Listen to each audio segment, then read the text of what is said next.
Ce matin, je ne vais pas être long. Je vais te donner la pensée ou le message que Dieu m'a donné pour le début de cette année. J'ai demandé au Seigneur, on fait quoi pour le premier dimanche de l'année? Il m'a dit, continue ce message sur le pouvoir du souvenir. Est-ce qu'on peut dire avec moi la puissance du souvenir? Plus fort. Encore plus fort. Nous allons faire notre lecture dans le psaume 103, verset 2. Psaume 103, verset 2. Mon âme bénit l'Éternel. Est-ce qu'on peut répéter après moi? Mon âme bénit l'Éternel. Et n'oublie aucun de ses bienfaits. C'est lui qui pardonne toutes tes iniquités, qui guérit toutes tes maladies. C'est lui qui délivre ta vie de la fosse. Oui. Qui te couronne de bonté et de miséricorde. Qui te couronne de bonté et de miséricorde. C'est lui qui rassasie de bien ta vieillesse. C'est lui qui rassasie de bien ta vieillesse. Qui te fait rajeunir comme l'aigle. Qui te fait rajeunir comme l'aigle. L'Éternel fait justice. L'Éternel fait justice. Est-ce qu'on peut me dire amen? Nous allons faire une deuxième lecture dans Luc 17, versets 11 à 19. Luc 17, 11 à 19. Jésus, oui, se rendant à Jérusalem, passait entre la Samarie et la Galilée. Oui. Comme il entrait dans un village, oui, 10 lépreux vinrent à sa rencontre. Se tenant à distance, ils élevèrent la voix et dirent, oui, Jésus, Maître, aie pitié de nous. Aie pitié de nous. Dès qu'il les eut vus, oui, il leur dit, allez vous montrer au sacrificateur. Allez vous montrer au sacrificateur. Et pendant qu'ils y allaient, oui, il arriva qu'ils furent guéris. L'un d'eux, oui, se voyant guéri, revint sur ses pas, oui, glorifiant Dieu à haute voix. À haute voix. Il tomba sur sa face, oui, aux pieds de Jésus, et lui rendit grâce. C'était un Samaritain. Jésus, prenant la parole, dit, oui, les 10 n'ont-ils pas été guéris? Les 10 n'ont-ils pas été guéris? Et les 9 autres? Et les 9 autres? Où sont-ils? Où sont-ils? Ne s'est-il trouvé que cet étranger pour revenir et donner gloire à Dieu. Puis il lui dit, lève-toi, va, ta foi t'a sauvé. On acclame le Seigneur, veuillez vous asseoir. Ce matin, je veux que tu m'écoutes très bien parce qu'il s'agit du premier message de 2020, qui est un message que Dieu nous donne pour commencer l'année. Nous parlons de ce que j'intitule la puissance du souvenir et je vais mettre l'accent ce matin sur ce que j'intitule la gratitude. Est-ce que tu peux dire à ton voisin la gratitude? Plus fort? Encore plus fort que ça. La gratitude. Dimanche, il y a 2 dimanches en arrière, lorsque je parlais de la puissance du souvenir, j'ai dit que la vie d'un homme est faite de 3 choses majeures. Ce qu'il apprend pour aller vers son futur, ce qu'il sait dans son présent et ce qu'il a été dans son passé, c'est-à-dire ses expériences. Et que pour qu'il y ait équilibre dans la vie d'un homme, il est important pour cet homme de tenir compte des 3 pans de sa vie. C'est bon d'apprendre pour se projeter vers le futur, c'est bon de savoir certaines choses pour gérer son présent, mais c'est aussi bon d'avoir un regard rétrospectif pour savoir ce qui a été le passé. C'est très important.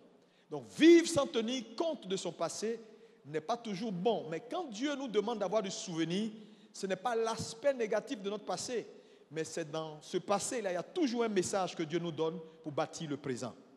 Quelqu'un me dit Amen. Encore plus fort, Amen.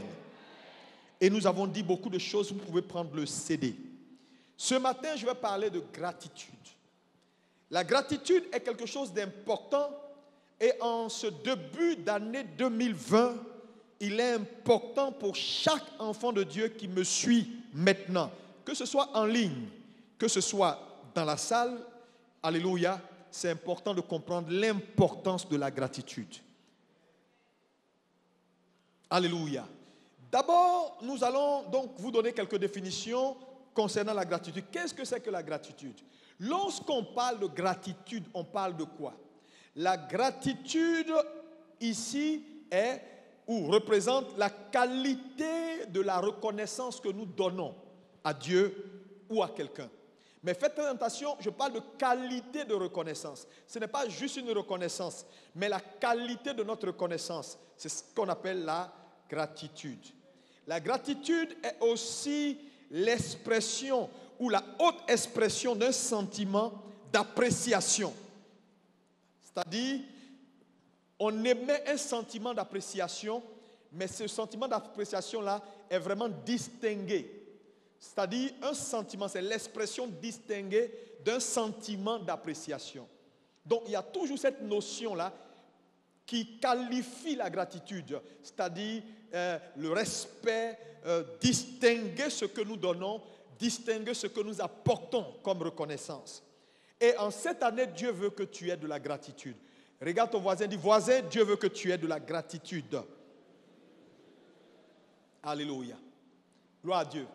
Dans le texte que nous avons lu tout à l'heure, nous avons vu que de ces 10 lépreux qui sont venus vers Jésus, il y a seulement un, dans Luc 17, qui est revenu vers Jésus. Ça veut dire simplement que la gratitude est optionnelle. Parce que les autres ont décidé de ne pas revenir. Mais lui, il a décidé de revenir. Alléluia. Donc ça veut dire que c'est optionnel. C'est-à-dire on donne sa gratitude par choix. Voilà pourquoi je t'enseigne ce matin, parce que je veux que tu fasses le choix cette année d'être reconnaissant à Dieu. Oh, dis Amen bien. Encore bien Amen. Donc la gratitude est optionnelle parce que les autres ont décidé de ne pas venir. Ils ont eu leur guérison, ils sont partis, mais lui a décidé de retourner vers Dieu. C'est un choix. Alléluia. Et ma prière pour toi, c'est qu'en cette année 2020, que Dieu fortifie ta mémoire afin que tu ne sois pas un frère ou une sœur qui oublie, mais qui peut activer cette mémoire-là et surtout prendre la décision d'être reconnaissant. Alléluia à Dieu pour tout ce qu'il fait. Dis-moi Amen. Alléluia. Gloire à Dieu. Alléluia. Dans le texte de Luc 17, nous voyons donc que 10 lépreux sont venus vers Jésus. Vous savez avec moi que la lèpre n'est pas une maladie ordinaire en son temps, à cette époque-là. À cette époque-là, la lèpre était une maladie incurable parce qu'il n'y avait pas de guérison, il n'y avait pas de médicaments, il n'y avait pas de... Rien n'avait été trouvé. Quand tu es lépreux, tu es mis en quarantaine et puis on t'éloigne parce que tu es contagieux. Donc la lèpre n'était pas une maladie ordinaire, mais une maladie très, très humiliante. Donc quelqu'un qui avait la lèpre avait seulement... Il était malade, mais il avait aussi un problème émotionnel parce qu'il rejetait. Et deuxièmement, il avait un problème social parce qu'on vous mettait hors de la ville et on vous permettait de marcher en groupe. Donc les lépreux étaient des gens qui opéraient par mouvement.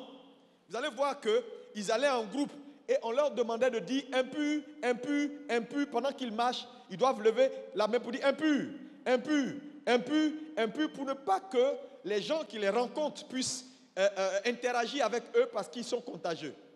Vous pouvez voir jusqu'à où cette maladie était humiliante. Elle était une maladie vraiment dangereuse parce qu'elle t'écartait et elle te mettait hors de la ville. Deuxième chose, c'est que sur le plan social, tous ceux qui étaient lépreux avaient des difficultés parce que avaient des challenges financiers. Personne ne voulait s'en occuper. Donc, manger devenait difficile. C'est-à-dire, leur subsistance dépendait du bon vouloir des gens. Quelqu'un est content, il te donne de l'argent. Il n'est pas content, il te laisse partir.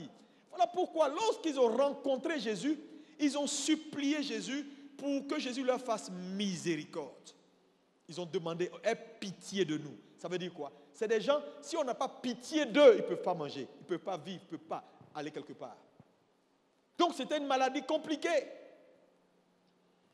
Ils sont venus voir Jésus donc, aie pitié de nous, fais-nous grâce Seigneur, aide-nous, aide-nous, aide-nous, nous avons besoin de toi.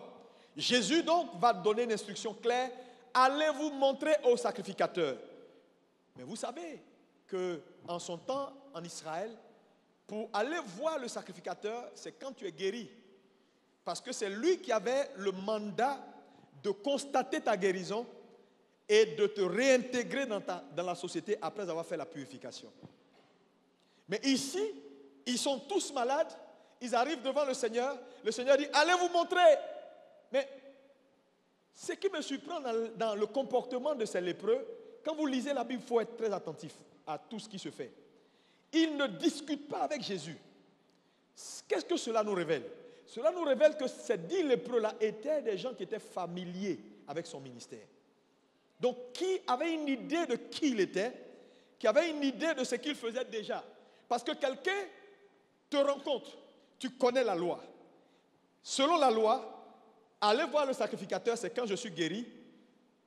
Et donc, il me constate, il me purifie, il me réintègre.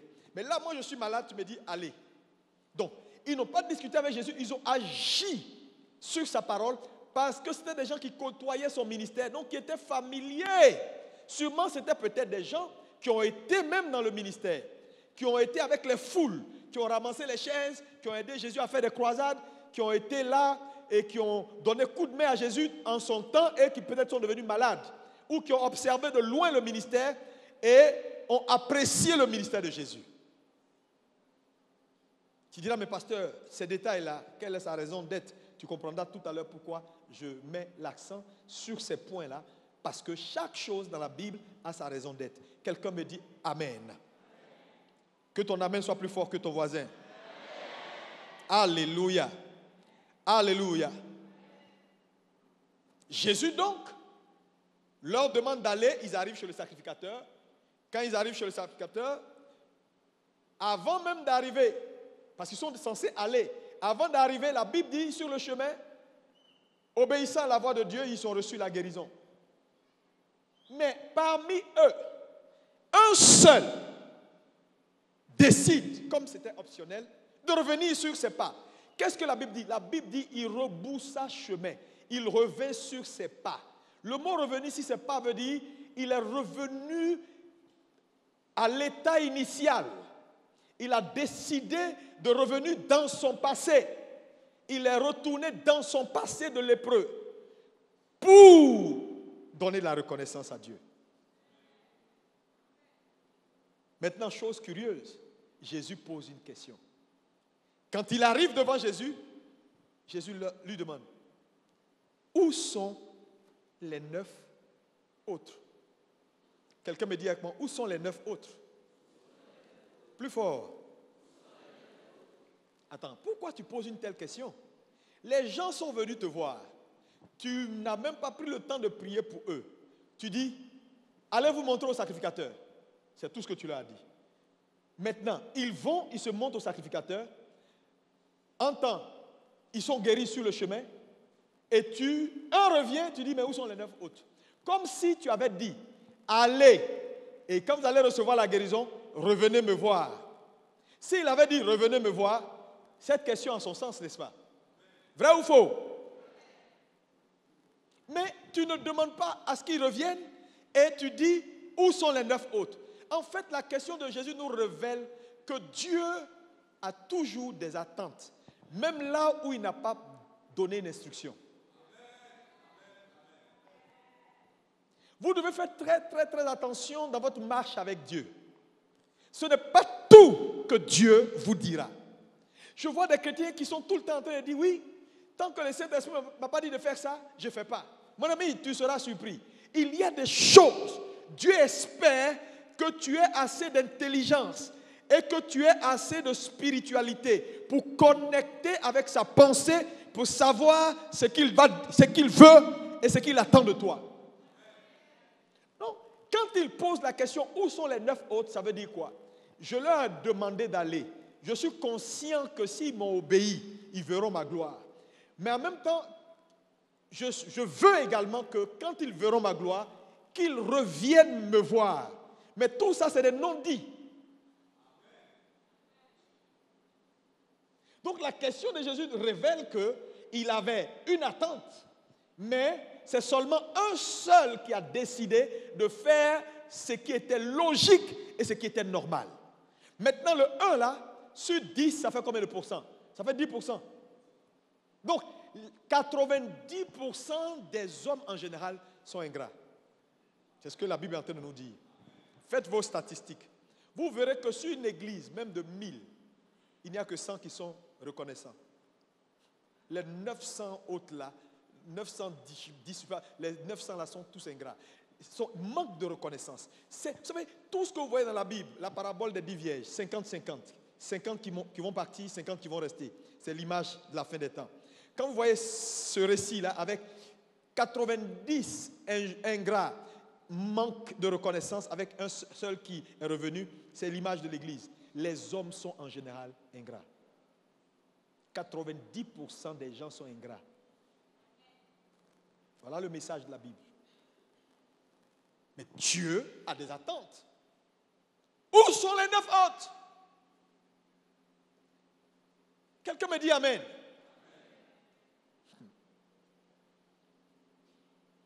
Regarde ton voisin, du voisin, ça ne sera pas ton partage en 2020 au nom de Jésus. Jésus était surpris. La première chose que je veux que tu retiennes ici à partir de ce test, le seul qui est revenu sur son chemin l'a fait par choix. Alléluia. Mais pourquoi il l'a fait?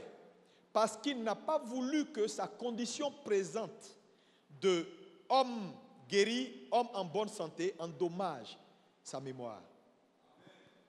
Parce qu'il est très facile lorsque notre condition change, que notre nouvel état nous efface la mémoire.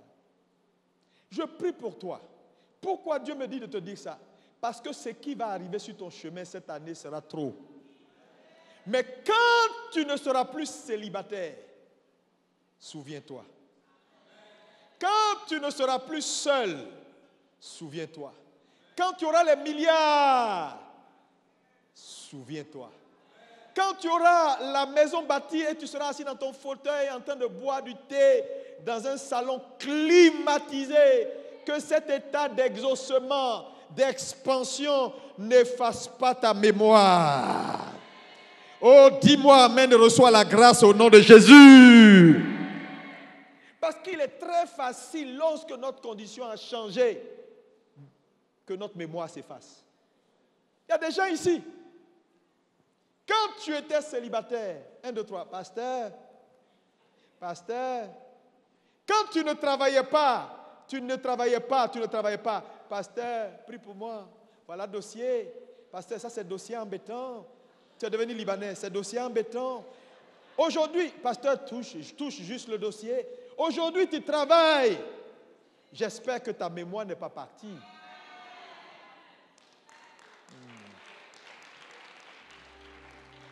Parce que c'est facile. C'est facile. Tout le temps, l'église, matin, midi, soir, prière des enfants, prière des bébés, prière des ouvriers, tu es là. Tout ça. Mais quand Dieu te bénit, maintenant, c'est le patron, le directeur, il n'a pas le temps, il marche comme ça. Directeur, tous ceux qui ont participé à... Oh non, il n'a pas le temps. De temps en temps, il dit, bon, envoie-leur un petit truc là. Le chauffeur est là, qui leur dépose une enveloppe de 15 000 francs, ils vont se débrouiller là. Ce monsieur n'a pas voulu ça. Il dit, moi, c'est pas possible que ma condition d'homme maintenant sain, d'homme réintégré dans la société, d'homme guéri, m'empêche de reconnaître. La Bible dit, il rebroussa chemin. C'est ça la repentance. Reprendre le chemin inverse. C'est fort, hein? Yeah.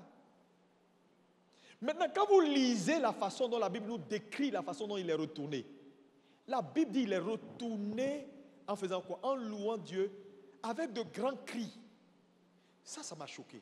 Tu dis, mais pasteur, ces détails-là, oui, c'est des détails, mais c'est important. La Bible ne relate pas des détails pour des détails. Imagine-toi un dimanche, depuis le rond-point, tu arrives à l'église et puis on t'entend. Oh, les gens vont dire, mais qu'est-ce qu'il a, le monsieur, il est fou ou bien quoi? Non, il est en train de venir à l'église avec de grands cris. Il criait, il sautait, il chantait. Et puis, la Bible déclare que quand il arrive devant le Seigneur, lis-moi ce qui est dit. Il tomba sur sa face aux pieds de Jésus. Ici, là, on dit il est tombé. On n'a pas dit il s'est prosterné. Il tomba. Ça veut dire quoi? Il s'est laissé tomber. Ça fait mal quand on tombe. Mais il est trop content. S'il doit avoir mal, ce n'est pas grave. Il est tombé. Il ne s'est pas prosterné, il ne s'est pas mis à genoux, il est tombé. Il tomba sur sa face. Frère, voilà l'attitude, voilà ce qu'on appelle la gratitude. Une haute expression d'appréciation. Il a rendu une reconnaissance qui n'est pas ordinaire, une reconnaissance de qualité. Il y a combien de gens? Dieu a été bon avec toi. Se parler est facile. Non, il n'y a pas de problème. Hein? Non, il n'y a pas de problème. Hein? Moi, Dieu il connaît ton cœur. La Bible dit qu'il est tombé. Il a commencé à faire du bruit d'abord. Du bruit sur la route. Du bruit. Frère, je prie que Dieu te donne ce cœur en 2020 au nom de Jésus-Christ. Dis-moi 3 fois Amen. Que Dieu te sort de la cargaison du groupe des ingrats. Il y a trop de gens méchants qui manquent de reconnaissance. Frère, Dieu mérite qu'on lui rende notre gratitude. Souviens-toi, il a rebroussé chemin. Il a rebroussé chemin. Il a rebroussé, il est retourné dans son passé. En dansant. Ils viennent à l'église, ils font le malin. Même quand Dieu les bénit, il dit, bon, on ne va pas faire quand même trop de bruit. Hein. Ce n'est pas juste une petite bénédiction comme ça, là, qui va... Et puis il fait...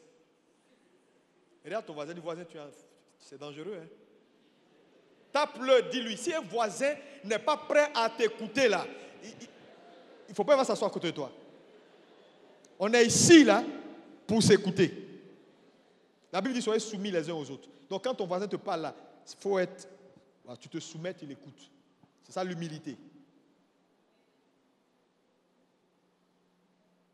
Quelqu'un me dit Amen. Oui, il est tombé, frère.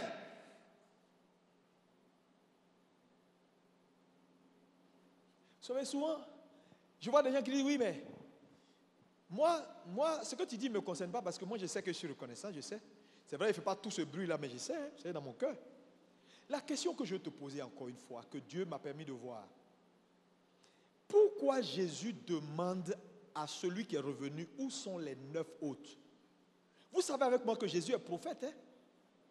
Oh, quand il a envoyé les disciples à Jérusalem pour récupérer l'anneau, qui lui a dit, il y avait un anneau attaché devant une porte. C'est quelqu'un qui voit dans le spirituel.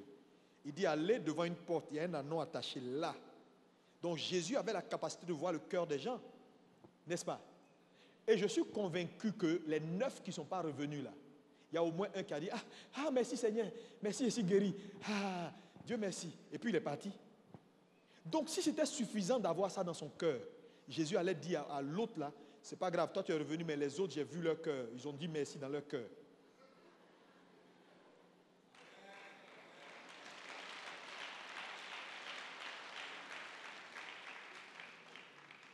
Il n'a pas dit ça.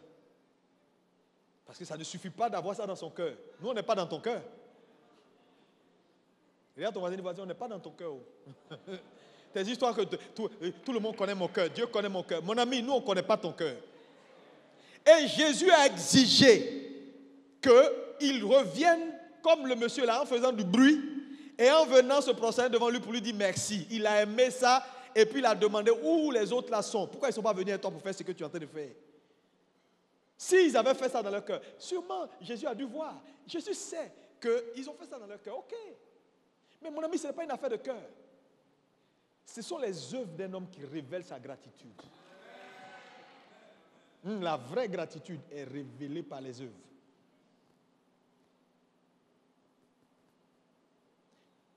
Dieu lui-même là, la gratitude fait partie de sa nature.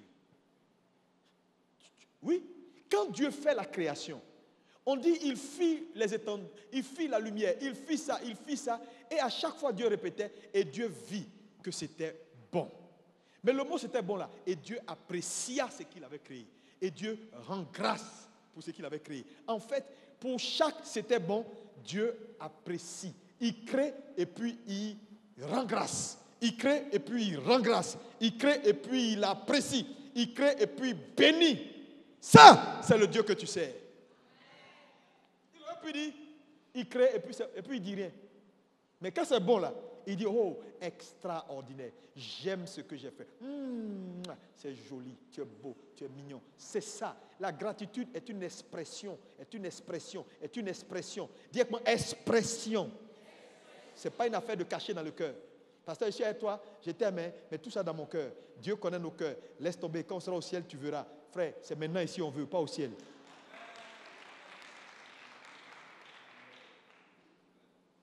Non, tes histoires de je t'aime, on ne voit jamais là. Il faut garder ça pour toi. L'amour est un acte. Oui. Il faut aller t'asseoir quelque part. Tu dis, j'aime mon mari, mais il vit sa vie. Moi, je suis que pas. Ce n'est pas mariage, ça. Quand tu aimes quelqu'un, tu es là, tu es là, tu es là. Elle va quelque part, ton portable, tu regardes. Mais elle est partie où même? Allô? Oui, tu es où? Mais attends, on te sent. Quand tu aimes, on te sent. Vos histoires-là, frère, cette année, Dieu veut te délivrer. Dis-moi amen si tu es d'accord. Attends, tu fais rien, tu dis Dieu, je t'aime. Tu dis rien, tu dis je t'aime. Et c'est quel amour ça? La gratitude est une expression. Montre-moi par tes œuvres. Le monsieur criait pour que tout le monde entende, que tout le monde sache que Jésus est bon. C'est ça la gratitude. Il a honoré Dieu. Que cette année Dieu t'honore. Mais en t'honorant, n'oublie jamais de rendre à Dieu la gloire. Est-ce que tu peux me dire un très bon amen?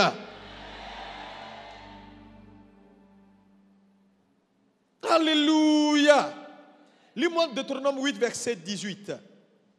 Souviens-toi de l'Éternel ton Dieu. Que l'Éternel ton Dieu, car oui, c'est lui qui te donnera de la force pour acquérir des richesses. Est-ce que tout le monde peut lever la main pour dire c'est lui?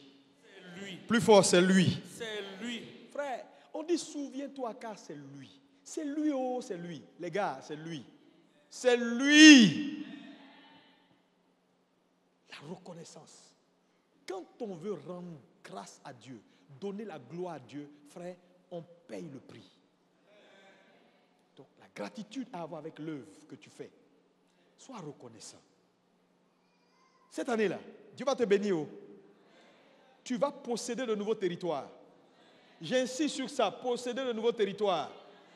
Il y a des gens, tu vas avoir plein de terrains à Abidjan ici. Mais pourquoi ton amen est si simple? Tu n'as pas besoin de terrain, tu n'as pas de terrain. Tu veux terrain. Il ne faut pas regarder à l'argent. Dieu peut te donner terrain sans 1 franc. Dieu va faire des bonnes choses pour vous, je le crois. Je le crois. Alléluia. Dieu est un Dieu de gratitude. C'est l'expression de sa nature. Alléluia. Alléluia. Il y a beaucoup plus à dire merci à Dieu. Il y a beaucoup de choses que Dieu a fait qui nécessitent notre merci que ce qu'il n'a pas fait. Très souvent, les gens sont attachés au peu, que souvent Dieu n'a pas encore fait parce qu'il veut te protéger même. Je vous dis, il y a des choses là. Si Dieu ne t'a pas donné, ce n'est pas amour. Ne voyez jamais le nom de Dieu comme un nom méchant. C'est un nom d'amour. Oui, frère, ça dit le nom de Dieu n'est pas son absence ou son incapacité de te faire du bien. Son nom traduit toujours son amour, sa sécurité. S'il te dit non, c'est parce qu'il a vu demain. Donc là où même tu dis il n'a pas fait là, frère, sois reconnaissant. Tout simplement à Dieu. Pour le peu qu'il a déjà fait. Pour le peu qu'il a déjà fait. Dis-moi amen, amen, amen, amen, amen, amen. Alléluia. Qui prend l'engagement d'être reconnaissant cette année? Que Dieu te bénisse abondamment. La gratitude fera une chose pour toi quand tu vas commencer à être un homme reconnaissant. La gratitude va te libérer de l'amertume. Et va te libérer de la négativité. Un homme reconnaissant sort de la négativité et de l'amertume. Trop de chrétiens ont l'amertume dans leur âme. Quand vous voyez quelqu'un qui est amer avec la vie, toujours énervé, comme si tout le monde entier lui devait quelque chose, c'est quelqu'un qui manque de gratitude. Quand tu vas commencer à être reconnaissant à Dieu, ton cœur n'aura même pas de place pour avoir de l'amertume. Parce que la gratitude remplit ton cœur de paix et d'amour. Et la paix de Dieu qui surpasse toute intelligence gardera vos cœurs et vos pensées. Mais il dit, soyez toujours joyeux. En toutes choses, par des prières, supplications avec action de grâce, faites connaître vos besoins. Mais ce verset-là, en fait, non. La prière, la gratitude, action de grâce. Faites connaître vos besoins. Et sa paix. Quand on est un homme reconnaissant, frère, Dieu va remplir ton cœur de la paix. Tu ne verras même pas ce qu'il n'a pas fait. Tu seras tout le temps en train de remercier Dieu. Un homme joyeux. Je prie qu'en cette année, que Dieu te délivre de l'amertume. Qu'il te délivre de la négativité. Mais l'antidote de ces choses, c'est un cœur reconnaissant. Parce que vous savez, un cœur qui n'est pas reconnaissant est un cœur qui pense que hey, oui, mais Dieu aurait dû faire, pourquoi il n'a pas fait? Oui, mais Dieu n'est pas gentil. Et puis ça nous rend triste. Mais Dieu, pourquoi tout le monde n'est pas moi? Et puis il est triste. Et puis il devient amer. Et puis il commence à attaquer ici, voir tout le monde comme voilà. Regarde ton voisin, dis voisin. Voisin, sois reconnaissant. Alléluia. Lis-moi le psaume 78, versets 40 à 42. Que de fois ils se revoltèrent contre lui dans le désert. Oui. Que de fois ils l'irritèrent dans la solitude. Ils ne cessèrent de tenter Dieu et de provoquer le Saint d'Israël. Oui. Il ne se souvint pas de sa puissance. Du jour où il les délivra de l'ennemi. En fait, ici, il s'agit des enfants d'Israël. Ils n'ont jamais pris le temps de retourner dans leur passé. Ils ont passé leur temps en Égypte, à la terre promise, à provoquer Dieu, à insulter Dieu, à se plaindre. Ah, il n'y a pas ça, il n'y a pas du pain, il n'y a pas du pain. Hier, ils ont mangé caille. Au lieu de dire merci pour caille, ils ne disent même pas merci pour caille. Ils ont pris leur temps à se plaindre. Donc, quand c'est comme ça, tu deviens amer. Tu deviens négatif. Tout ce qui sort de ta bouche, c'est la négativité. Tu penses que tout le monde te doit, que le monde entier te doit. Ouais, papa, pourquoi pas moi? Oui, depuis j'attends, je ne vois pas. L'argent ne vient pas. Je suis seul chez ma grand-mère. Quand est-ce que je vais partir? Oh Dieu d'Abraham, tout le monde est en train de partir. J'ai fait quoi? Est-ce que j'ai tué quelqu'un? Tu n'as pas tué quelqu'un. Commence à être gentil. Commence à avoir un cœur reconnaissant. Même pour le souffle, Parce que la gratitude est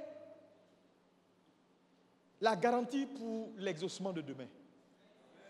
Ça veut dire quoi? Si tu n'es pas gentil ou reconnaissant à Dieu pour hier, tu n'auras pas de demain. Donc la gratitude te positionne pour la bénédiction de demain. Frères et sœurs, Dieu veut voir jusqu'à où ton cœur est reconnaissant pour le peu. Les gens sont pressés, méchants. C'est de la méchanceté que de ne pas rendre à Dieu. Frère, est-ce que tu sais ce que Dieu a dû déployer comme force en cette année, l'année passée? Tu as fait des accidents. Satan t'a tendu des embuscades. Et puis, hop, l'accident a foiré, le véhicule a cogné juste à côté. Et puis tu dis, waouh, le chauffeur il est puissant. Hein? Quel chauffeur qui est puissant? Si Dieu ouvre tes yeux pour voir ce qui allait se passer, tu n'allais pas dire chauffeur est puissant. Sois reconnaissant. Regarde comment tu es habillé. Est-ce que tu peux regarder ton voisin pour dire, voisin, tu es bien habillé? Église de Jésus. Tu es assis, tu sens bon, bonne santé. Tu as mangé certains matins avant de venir. Tu penses que c'est un acquis. Ce n'est pas un acquis. Frère, il faut donner à Dieu la gloire. Est-ce qu'on peut acclamer pour Jésus?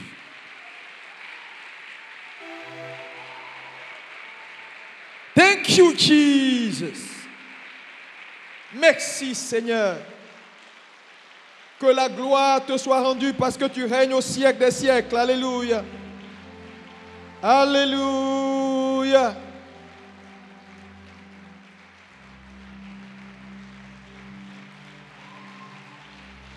Merci Jésus.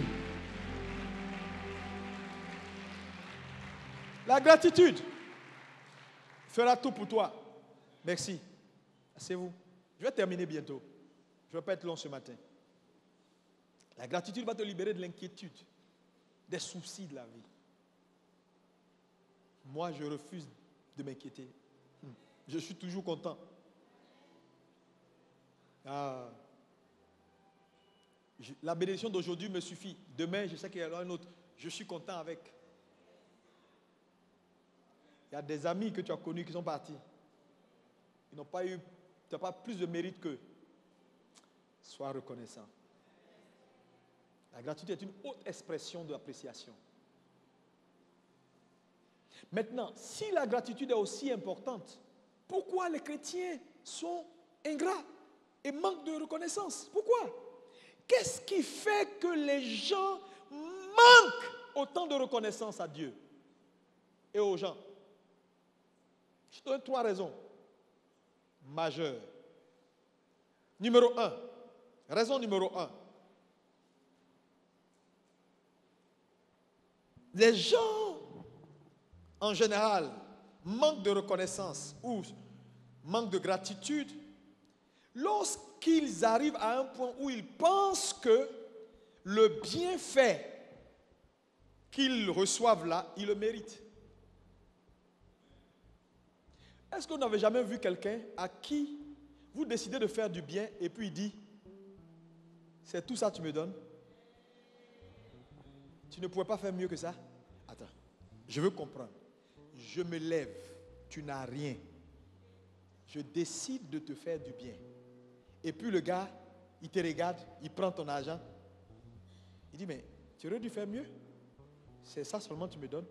Parce que dans son subconscient, il pense qu'il mérite ce que tu lui donnes là. Donc pour lui, voilà.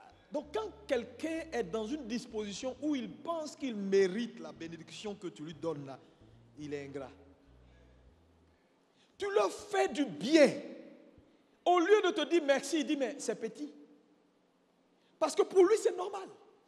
C'est normal ce que tu es en train de dire là. Tu aurais dû faire mieux parce que lui, dans tous les cas c'est normal. Hein, tu aurais dû. Mais regardez, quand Jésus pose la question à celui qui est revenu, où sont les 9 autres? Il est surpris. Maintenant, quand vous lisez la Bible, regardez comment Jésus fait son commentaire. Il dit, mais pourquoi c'est seulement cet étranger-là qui revient vers moi? Cette question, cette phrase de Jésus est révélateur de quelque chose. Ça veut dire que sûrement les 9 autres-là étaient des Juifs. Donc des gens qui pensent que tu es notre frère. Et puis après, si tu nous as guéris. Et puis dans tous les cas, nous on soulevait les chaises quand tu faisais tes croisades. On était là il y a longtemps, on tourne, on te regarde. Donc c'est normal. Et d'ailleurs, même tu nous as guéris maintenant, cherche du pain et du poisson maintenant, hein, ok? Donc, et c'est le Samaritain. C'est le Samaritain qui est loin. Très souvent, les gens même que tu ne connais pas sont plus reconnaissants que ceux qui sont de la maison, qui sont tes frères et sœurs. C'est ce que Jésus a dit. Il dit c'est l'étranger là. Lui-même qui est loin. Donc ça veut dire les autres là, ce n'est pas des étrangers, ce sont ses frères. Parce que les gens lisent, ils ne voient pas entre les lignes. Mais les gens sont dans l'église, tu leur donnes quelque chose pour dire Dieu te bénisse. Ils regardent. Devant toi, il ouvre l'enveloppe. Ah, toi aussi. C'est pas bon, hein? Tu peux pas faire. C'est pas bon. Non. Ça veut dire quoi? Il est en train de te dire, quand même, on est ici. Je mérite mieux que ça. Tu mérites quoi? Tu n'as jamais vu frère qui ne donne pas l'argent à son frère? Toi, tu as frère qui te donne l'argent. Tu n'as jamais vu pasteur qui ne donne pas l'argent à son fidèle? Toi, on te donne un peu. Frère, tu sais, c'est pourquoi tu es là, et puis tu n'avances pas. Je te dis aujourd'hui, voilà le secret. Tu ne vas pas avancer si tu ne changes pas. C'est Dieu qui va te résister. Parce que dans la vie, là, quand quelqu'un, Dieu parle à quelqu'un, il te rencontre. quel que soit ce qu'il fait. Vous savez, un geste qui part d'une vie à une autre vie est divin. Et, frère, on a Marie qui épouse des femmes. 20 ans, le jour où il la libère, là, même brouette là, toutes ces affaires remplissent pas. Attends, pourquoi les hommes sont méchants? Il y en a même qui vont te redonner ça. Ah non, c'est trop petit ça. Parce qu'ils pensent qu'ils méritent. Voilà l'une des raisons pour laquelle on a beaucoup d'ingrats. Parce que les gens pensent qu'ils méritent. Frère, tu ne mérites rien du tout. Tu mérites quoi? Il faut être reconnaissant. Hein? Il faut être reconnaissant. Il y a des gens, tu leur donnes même une bénédiction. Et souvent, vous allez voir que quand quelqu'un est très loin de toi, il ne te connaît pas. Tu l'as béni. Le 6h du matin, ton portable sonne, c'est lui. Allô? Non, c'était pour te dire merci pour hier. Le lendemain matin, le soir, tu dors. À minuit, c'était pour te dire merci. Ah, mon autre me dit, ah, le gars là aussi me fatigue. Hein. C'est pour ce petit truc-là, il me dit merci, merci comme ça. Parce qu'en fait, toi, tu n'es pas habitué parce qu'autour de toi, il n'y a que des ingrats. Donc, c'est maintenant tu vois vrai reconnaissant. Là. Il n'y a que des ingrats autour de toi. Une bande d'ingrats. Ils ne sont même pas capables de te dire merci. Merci. Vraiment, je veux te dire merci pour le peu. Donc, je vous dis, ne prenez pas la vie à la légère. Et quelqu'un qui... L'argent d'un homme, c'est son sang. Quelqu'un qui prend et puis te dit, tiens, j'ai pensé à toi, voilà une bouteille de parfum. Frère, il ne faut pas prendre ça pour juste, c'est ce truc-là qui m'a envoyé. Oh. Et puis, souvent, mais ils oublient. Et puis, il va te voir après pour dire, non, j'ai reçu, hein, j'ai reçu. Ah, et puis, il oublie. Et puis, ah non, merci même, merci. Que Dieu, merci, hein. Et merci comme ça, là. Je vais faire quoi avec ton merci, là? Tu veux faire quoi avec ce merci jeté, balancé dans l'air? Parce que les autres, là, les 9, là, Jésus dit, mais eux, là, c'est mes frères, je les connais. Le Samaritain là, est revenu sur ses pas. Il a crié pour que tout le monde entende que le salut là ne vient pas de Samarie, ça vient de Jérusalem.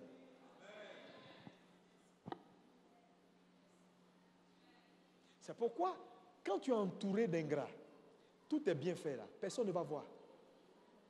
Parce que c'est dans la gratitude et dans l'expression de la reconnaissance que les gens voient que le gars là, on parle bien, votre pasteur là, il paraît qu'il est bon, hein, ce pasteur parle de lui, ce pasteur dit ça, ce pasteur dit ça, ce pasteur dit ça. Mais personne ne saura que tu fais quelque chose. Tu as fait, personne ne va voir même aiguille. Pourquoi? Parce que dehors, la bouche est fermée. C'est ceux qui n'ont pas là qui vont dire, ah non, c'est pas beaucoup. On nous donne, mais c'est petit. Ce n'est pas beaucoup. C'est pas comme ça. C'est pas comme ça. C'est pas comme ça. C'est toujours ce que Dieu n'a pas fait. 2020, qu'on ne trouve plus dans cette église d'hommes et de femmes qui manquent de reconnaissance au nom de Jésus. Dis Seigneur, fais-moi grâce. Hey.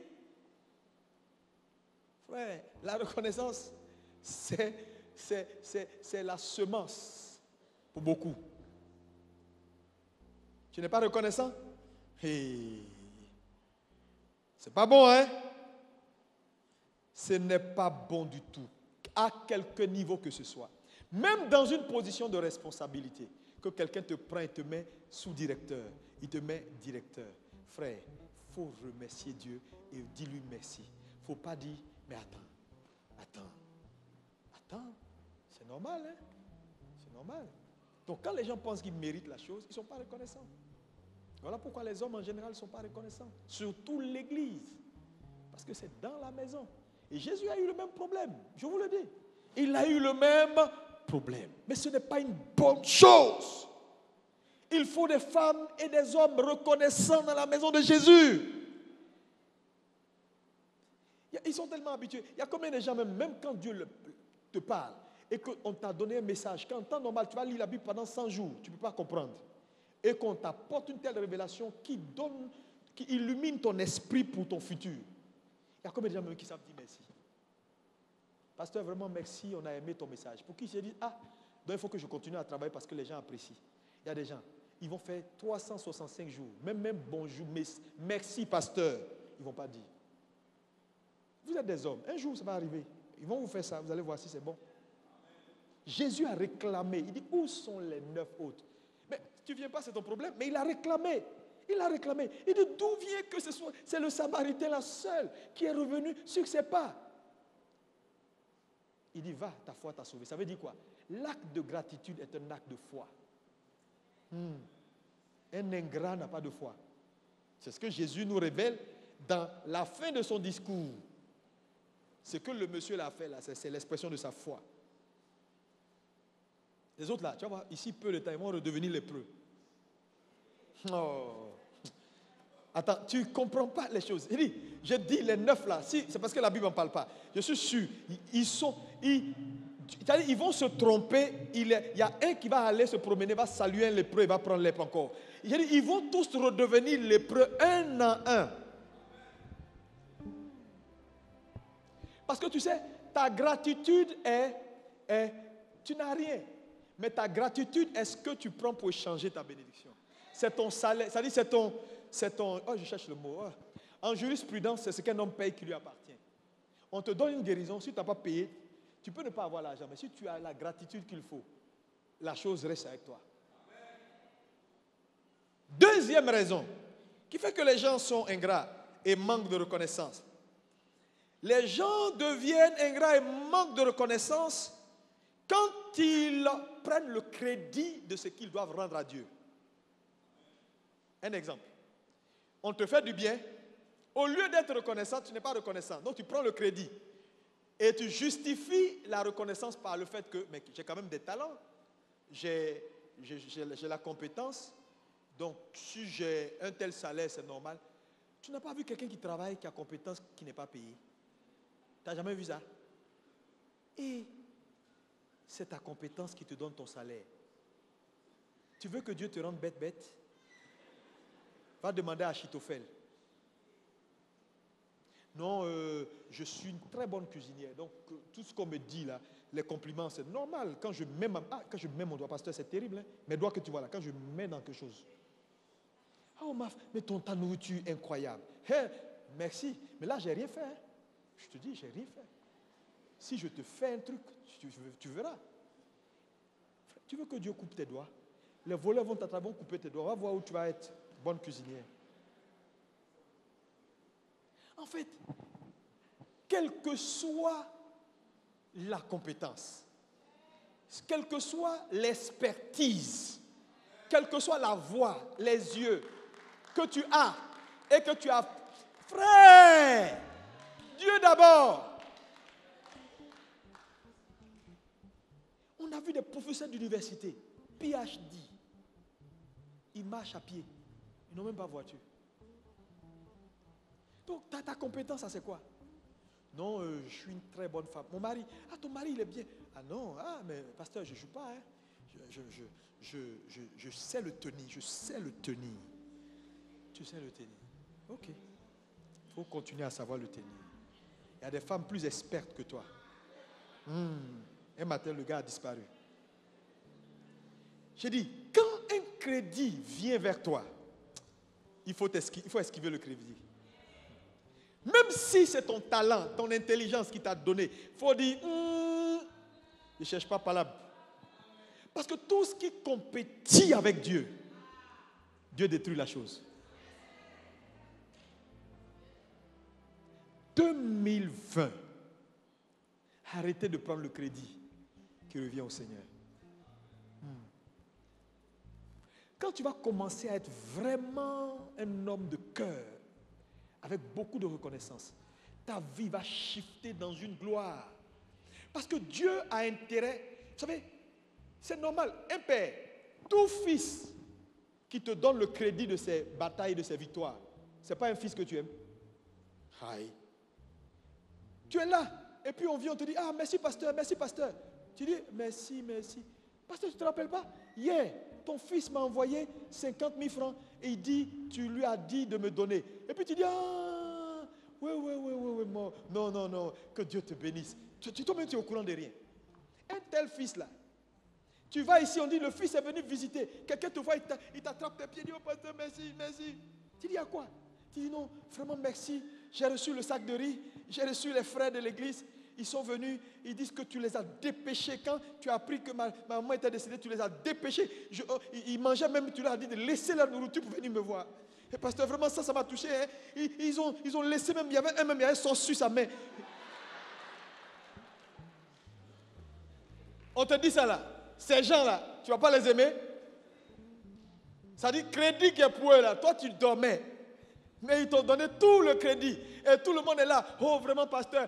Pourtant, eux-mêmes, on ne leur a même pas dit merci. Si vous allez, dites au bishop que je lui dis merci. Et puis, ce n'est pas lui qui a payé, c'est toi qui as payé. Et puis, tu es là. Tu dis oui, je dirai au bishop. Vraiment, bishop est gentil. Pourtant, je suis en train de ronfler. Frère, lui là, si je dois envoyer, je vais l'envoyer. Il sait s'envoyer. C'est fait.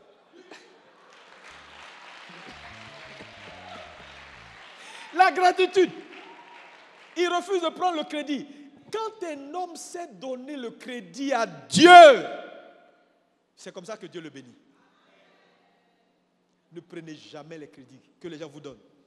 Dans tous les cas, leur crédit, ça ne va pas t'envoyer quelque part. Donc, mieux vaut donner ça au Tout-Puissant. Il te parle, tu dis non, Jésus est extraordinaire.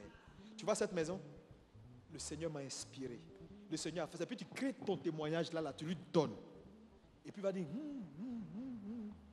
Donc c'est sûr que c'est Jésus qui a fait ça. Tu dis, frère, mon salaire là, je ne vois même pas. Jésus a fait des choses incroyables. Sincèrement, tu as besoin de combien de maisons? 2. Il faut juste venir à l'église. Continue. Tu vas voir ce qu'il va faire pour toi. Il va commencer à réfléchir. C'est vrai. Hein? Cette affaire de Jésus, on dirait que ça marche. Le gars, là, on est ici dans le même bureau, dans le même salaire. Regarde ce qu'il a réalisé. Voilà. Tu as un témoignage. Jésus prend la gloire. Ne prenez pas le crédit. Tu as bon boulot, c'est bon. Mais bon boulot, ça n'aide pas quelqu'un à devenir dans la vie. Il y en a qui ont bon boulot. Donnez à Dieu le crédit. Vous serez des hommes reconnaissants. Et Dieu va faire en sorte que vous ayez toujours un témoignage. Parce qu'il sait qu'il prend le crédit. Il prend le crédit. Un autre point important ici, et puis on va terminer sur ça. Les gens sont ingrats. Et manquent de gratitude souvent parce que, vous savez, avec le temps, on devient ingrat ou on manque de reconnaissance. La mémoire est très oublieuse avec le temps. Et malheureusement, les gens, en général, ne travaillent pas sur leur capacité à demeurer constant dans la gratitude. Cette année, Dieu va te bénir. Même quand le temps va passer, où tu vas passer des moments où les choses seront un peu calmes, n'oublie pas. S'il a fait hier, il peut le faire aujourd'hui. Parce que c'est la preuve qu'il le fera aujourd'hui, c'est hier. Maintenant, si tu as déjà oublié hier, si tu as déjà oublié hier, frère, quel que soit ce qu'un homme fait pour toi, petit soit-il, il ne faut pas oublier.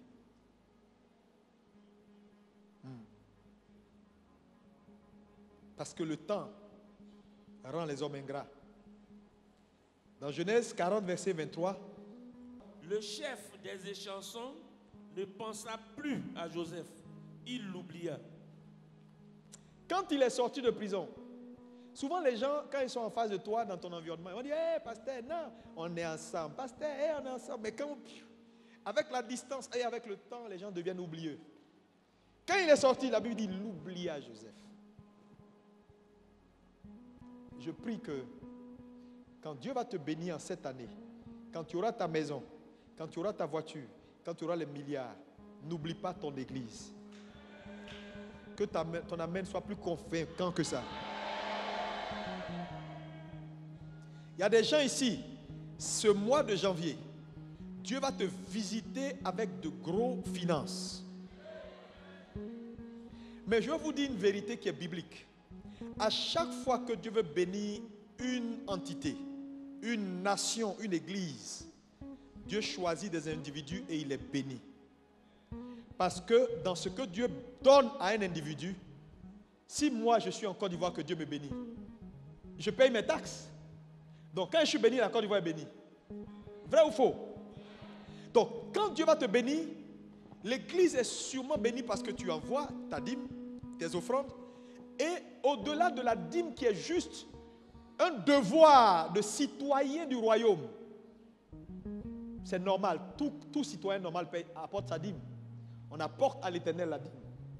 Mais Dieu va faire au-delà parce que ta reconnaissance doit être quelque chose qui n'est pas prévu par le carnaval normal. Ce n'est ni une prémisse, ce n'est ni une dîme, ce n'est ni rien.